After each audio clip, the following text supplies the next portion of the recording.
अस्सलाम वालेकुम तमाम अहबाब। उम्मीद करता हूँ कि आप ठीक होंगे, खैरियत से होंगे। तो जब इंसान लालच करता है ना, तो उसमें कोई भी शख्स हो, चाहे वो बहुत सुलझा हुआ हो, चाहे वो एक पीर हो, आलिम हो, या कोई ओहदेदार हो, जब उसमें लालच होता है ना, तो वो कभी कभार ऐसे होता है कि वो ख़ुद भी मारा जाता है और उसके साथ उसके चाहने वाले भी मारे जाते हैं। तो ये लालच जो है ना, ये बहुत बुरी बुरी जगह बला है। तो आप देखें कि भई एक ना मुझे एक दोस्त सुना रहा था कि भई एक पीर साहब के पास एक बंदा आया। वो कहता है कि यार मैं ना यूके से आया हूँ, या किसी और मुल्क का नाम लिया, तो मैं ना आपका बड़ा ही फ़ैन हूँ।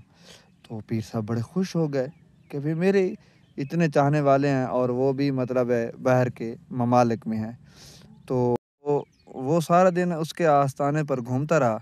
जब वो जाने लगा तो पीर साहब को कुछ मतलब है नजराना भी दिया। तो पीर साहब ने बड़े बाखुशी कबूल कर लिया।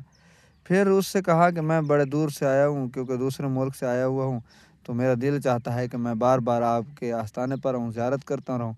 तो मैं इंशाअल्लाहुल अज़ीम अगले हफ्ते तक फिर ज़रूर आपके आस्थाने पर चक्कर लगाऊंगा। तो जब हफ्ता गुज़रा तो फिर वो पीर साहब के पास आ गया।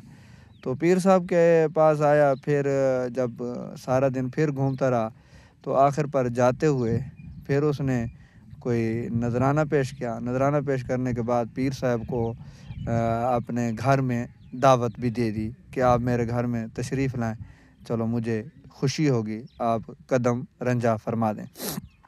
तो पीर साहब ने कहा कि यार मैं ना इंशाअल्लाह भाई अगले नेक्स्ट वीक आप आना, तो फिर इकट्ठे चलेंगे। तो फिर वो नेक्स्ट वीक आया और पीर साहब से बोला कि हुज़ूर मेरा दिल चाह रहा था कि आप ना इस तरह करें कि अगर आपके कोई मुरीदैन है ना, जो बाहर के ममालिक में ले जाने हों, क्योंकि मैं वीज़ों का काम करता हूँ, मेरा उधर बहुत बड़ा कारोबार है, मैं बिजनेसमैन हूँ। तो अगर आप कहें तो मैं आपके मुरीदैन को या आपके रिश्तेदारों को कम से कम 100 बंदे का वीज़ा दे सकता हूँ। तो पीर साहब के इर्द गिर्द जो लालची मुरीद बैठे थे, तो उन्होंने कहा, किसी ने कहा कि हुज़ूर मेरे भाई को भेज दें, किसी ने कहा कि मेरे चाचू को भेज दें या मुझे भेज दें, इस तरह का मतलब है। तो वो बंदा सुन रहा था, बंदे ने कहा कि आप इस तरह करें कि अगले हफ्ते तक ना आप 1-1 लाख रुपया और साथ अपने फ़ोटो कापी और ये सब कुछ जमा करना, कम से कम 100 बंदे के, और ज़्यादा से ज़्यादा आपको 150 बंदे की इजाज़त है। तो हर एक बड़ी मुश्किल के साथ पैसे जमा किए, कोई कहीं किसी ने ज़ेवरात बेचे, जानवर बेचे, तो इस तरह पैसे इकट्ठे करके वो आ गए। तो पीर साहब के पास वो बंदा अपने वक्त के मुताबिक पहुंच गया। तो उसने सारों के वो पैसे और फ़ोटो कापियाँ ली, तो लेने के बाद चला गया। तो पीर साहब को कहा था कि भाई आप मेरे घर जब आना, तो मैं इंशाल्लाह इनके वीज़े भी आपको गिफ्ट के तौर पर दूंगा। तो वो उधर से जाते हुए सलाम करके चला गया। 1-2 दिन के बाद उसका नंबर भी आखिरकार बंद हो गया। वो बाहर के ममालिक चला गया, 1 डेढ़ करोड़ रुपए पीर साहब को और उसको चूना लगाकर। तो इसीलिए सामीन, आप कोशिश करें कि इस तरह के बंदों के हाथ ना चढ़ें, क्योंकि लालच हमेशा मरवा देती है।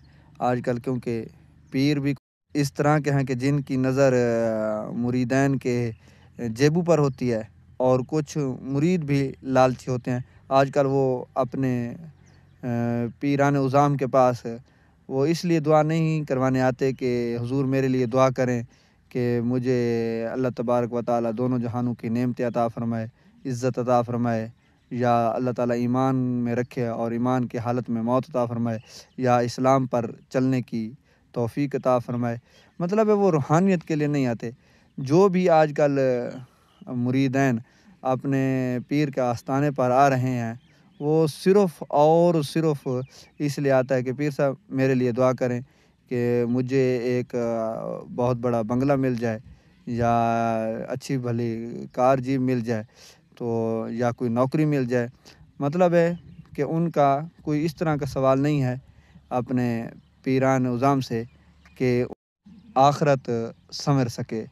اور کم از کم وہ اچھی بھلی زندگی گزار سکیں، کیونکہ یہ اس لیے ہے کہ پیروں کی بھی آخرت پر، قبر حشر پر بھی نظر نگاہ نہیں ہے، وہ بھی دنیا کے طالب بنے بیٹھے ہیں، مال کے، متاع کے، شہرت کے، تو اسی لیے ان کے مریدین بھی اس دنیا کے چاہنے والے ہیں، اور لالچ نے ہمیشہ جو چاہے جس کیٹیگری کا بندہ بھی ہو اس کو ہمیشہ کے لیے مروا دیتا ہے۔ اللہ تبارک و تعالیٰ سے دعا ہے کہ خلاق کائنات ہمیں اس طرح کے واقعات اور اس طرح کے ٹھگ بازوں سے، اور جو اس طرح کے چونا لگانے والے ہوتے ہیں، اللہ تعالیٰ ان سے ہر مسلمان کو محفوظ رکھے۔ اگر کسی کو کوئی بات بری لگی ہو تو میں ان سے معذرت کرتا ہوں۔ السلام علیکم ورحمۃ اللہ وبرکاتہ۔ پاکستان زندہ باد، پاک فوج پائندہ باد۔